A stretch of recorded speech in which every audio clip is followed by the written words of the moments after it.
نارا صدق اللہ العظیم۔ ہر ابتدا سے پہلے ہر انتہا کے بعد ذات نبی بلند ہے ذات خدا کے بعد۔ دنیا میں جس قدر لوگ ہیں احترام کے قابل ہم سبھی کو مانتے ہیں مگر مصطفیٰ کے بعد۔ معزز سامعین کرام، نوجوان ساتھیوں اور علماء پر اور اسٹیج پر پشت پناہی فرمانے والے علماء کرام، میں آپ سب کا بہت بہت شکر گزار ہوں، اور ہماری پیاری بچیاں جنہوں نے آپ کے سامنے پڑھا وہ بھی بہت مبارکباد ہیں۔ اللہ تبارک و تعالی ان کے پڑھنے کو قبول فرمائے۔ بھائیوں، رب سبحانہ و تعالی نے جو زندگی عطا فرمائی ہے اور ہمیں رب سبحانہ و تعالی نے جس مقصد کے لیے پیدا فرمایا ہے صرف دو ہی ہے، والعصر ان الانسان لفی خسر۔ انسان پورے قرآن مجید کا خلاصہ یہی ہے کہ انسان دو چیزوں کی حفاظت فرما لے، ایک حقوق العباد، ایک حقوق اللہ۔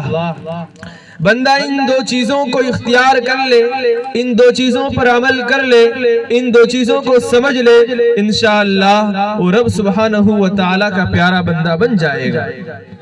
تو آج آپ اس بات کا عہد فرمائیں کہ انشاءاللہ ہم حقوق العباد بھی ادا فرمائیں گے، حقوق اللہ بھی ادا فرمائیں گے انشاءاللہ۔ حقوق العباد کیا ہے؟ بندوں کے حقوق ہیں، بندوں کے حقوق ہم اس کو ادا کریں گے۔ کہیں ہمارے ذمے موت سے پہلے ایسا نہ ہو کہ ہمارے اوپر کسی کا حق ہو اور ہم اس کے حق کے ساتھ اس دنیا سے رخصت ہو جائیں تو کل قیامت کے دن ہماری گرفت ہو۔ یہ حقوق العباد ہے، اس لیے آپ اس بات کا تہیہ فرمائیں کہ انشاءاللہ ہم موت سے پہلے اپنے ذمہ کسی کا بھی حق وابستہ نہیں رکھیں گے۔ اور دوسرا حقوق اللہ کہ رب سبحانہ و تعالی کی اطاعت و فرما برداری، نبی کریم صلی اللہ علیہ وسلم کے بتائے ہوئے فرامین پر عمل کرنا، اللہ کے نبی علیہ السلام کی دی ہوئی تعلیمات کو عمل کرنا، اس کو عملی جامہ پہنانا اور حقوق اللہ کو ادا کرنا۔ ان دو چیزوں کی ذمہ داری اگر کوئی لے لیتا ہے تو رب سبحانہ و تعالی اسے کامیاب فرما دیتا ہے۔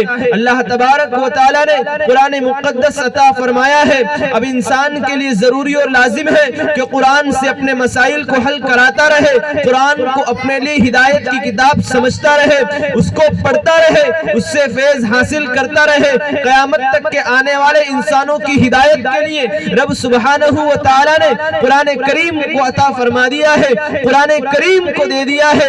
اب ہمیں کسی کی ضرورت نہیں ہے، کسی کی ضرورت نہیں ہے، کسی کی ضرورت نہیں ہے جب تک کہ قرآن ہے۔ انسان اپنے مسائل کو قرآن سے حل کرتا رہے، اپنے مسائل کو رب سبحانہ و تعالیٰ کے سامنے رکھتا رہے۔ اللہ کے نبی علیہ السلام نے کسی تعلیم کا کوئی گوشہ ایسا نہیں چھوڑا ہے کہ جہاں ہم کسی کو دوسرے کی طرف نگاہ اٹھا کر دیکھیں۔ ہمیں ہر موقع پر، ہر موڑ پر نبی کریم صلی اللہ علیہ وسلم نے ہمیں تعلیمات دی ہے، تو ہمارے لیے ضروری ہے کہ ہم اس دور کے اندر قرآن مقدس کو مضبوطی سے تھام لیں، کہیں ایسا نہ ہو آج بہت سارے نوجوان یہاں بیٹھے ہوں گے جنہوں نے رمضان تک ابھی تک قرآن مقدس کو ہاتھ ہی نہیں لگایا ہوگا کہ قرآن اس لیے رب سبحانہ و تعالیٰ نے اتارا تھا کہ وہ ہمارے لیے گھروں کے طاقوں کے اندر سجایا جائے۔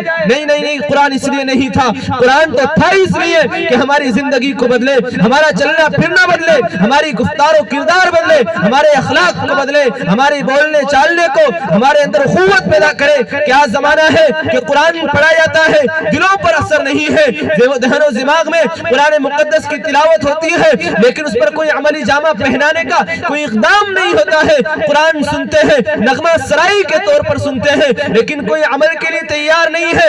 خدا کی قسم قرآن کے اندر اس قدر جاذبیت ہے۔ عبداللہ ابن مسعود رضی اللہ تعالیٰ عنہ کو اللہ کے نبی علیہ السلام نے فرمایا کہ عبداللہ ابن مسعود آپ قرآن پڑھیے۔ فرمایا اللہ کے نبی آپ تو صاحب قرآن ہیں، آپ پر قرآن اترا ہے، میں کیسے پڑھ سکتا ہوں؟ اللہ کے نبی نے حکم دیا نہیں آپ پڑھو۔ حضرت عبداللہ ابن مسعود نے جب قرآن مقدس کو پڑھنا شروع فرمایا تھا وہ پڑھتے گئے، اللہ کے نبی علیہ السلام کی آنکھ مبارک سے آنسو جاری ہو گئے۔ آپ علیہ السلام رو رہے ہیں، قرآن مقدس کی تلاوت ہو رہی ہے۔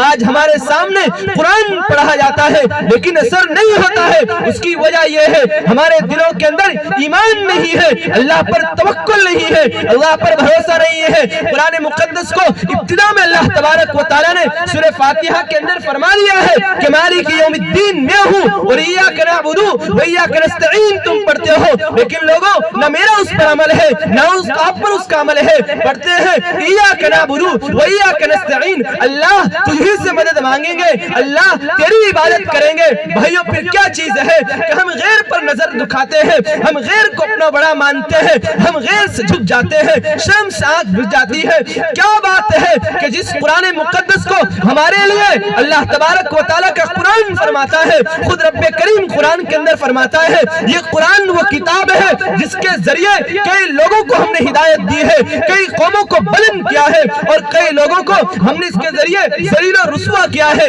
علامہ اقبال نے رونا رویا ہے کہ وہ زمانے میں معزز تھے مسلمان ہو کر، تم خار ہو گئے تاریخ قرآن ہو کر۔ رمضان کا مہینہ آ رہا ہے، بڑا مقدس مہینہ آ رہا ہے، آج نوجوانوں کا حال یہ ہے، بڑے افسوس کی بات ہے گٹکے پاؤچ کے اندر میری قوم کے نوجوان اپنی زندگی کے قیمتی ایام کو ضائع کرتے ہیں۔ حیرت ہوتی ہے کہ کیا ضرورت ہے کہ اپنا رب کو راضی نہیں کرنا ہے، کیا موت کے اندر ہمیں نہیں جانا ہے؟ انسان ہر چیز کی انکار کر سکتا ہے، موت سے اس کو مفر نہیں ہے، موت مجھے بھی آنی ہے، موت آپ کو بھی آنی ہے۔ پھر اس سے پہلے کہ رب سبحانہ و تعالیٰ کے سامنے دفاتر کھول دیے جائیں، اس سے پہلے اپنے آپ کو رب سبحانہ و تعالیٰ کے سامنے اس قدر پیش فرما دے کہ رب سبحانہ و تعالیٰ ہم سے راضی ہو، کہیں ہماری موت اس حال میں نہ آئے کہ میرا اللہ مجھ سے ناراض ہو، دنیا کا کہیں شخص مجھ سے ناراض ہو، حقوق العباد اگر اس میں میرے ذمے ہے اور میں دنیا سے چلا گیا، قبر میں میرا کیا عالم ہوگا جہاں تنہائی ہے، جہاں کوئی پرسان حال نہیں ہے۔ آج بھائیوں میری اور آپ کی زندگی یہ ہے کہ میں اور آپ اللہ کے رسول علیہ السلام کا نام تو لیتے ہیں لیکن اللہ کے نبی علیہ السلام کی سنتوں پر عمل پیرا نہیں ہوتے ہیں۔ اللہ کے نبی علیہ السلام کا فرمان ہے، آپ نے فرمایا لا یؤمن احدکم حتی اکون احب الی من والدہ وولدہ والناس اجمعین، کہ کامل مومن نہیں ہو سکتا ہے اس وقت تک جب تک کہ وہ مجھ سے، اپنی اولادوں سے، اپنے گھر والوں سے، اپنی جان سے زیادہ محبت کرنے والا نہ ہو۔ میں رسول اللہ کا نام لیتا ہوں مجلسوں کے اندر، چوراہوں پر میں رسول کی حرمت پر کٹنے کے لیے تو تیار ہو جاتا ہوں، لیکن جب مؤذن پکارتا ہے حی علی الصلاۃ، قوم کا نوجوان مسجد کو ویران کرنے کا سبب بن جاتا ہے، قوم کا نوجوان امام کی تذلیل پر آمادہ ہو جاتا ہے، لیکن مسجد کے صفے پکار کر کے رہی ہے آجا تیری کامیابی اس میں ہے، آجا تو سجدہ یہاں کر لے، تیری کامیابی اس میں ہے۔ خدا کی قسم، رب کعبہ کی قسم کھا کر کہتا ہوں اگر تم نے میرے نبی کے دین کے علاوہ کہیں کامیابی ڈھونڈی ہے، تمہیں کامیابی نہیں ملے گی، تمہیں ذلت ملے گی، تمہیں رسوائی ملے گی۔ جب تک کہ تم قرآن کو مضبوطی سے پکڑو گے، جب تک کہ تم قرآن کے سیرے کو مضبوطی سے پکڑو گے، تمہیں ذلیل و رسوا نہیں کیا جائے گا۔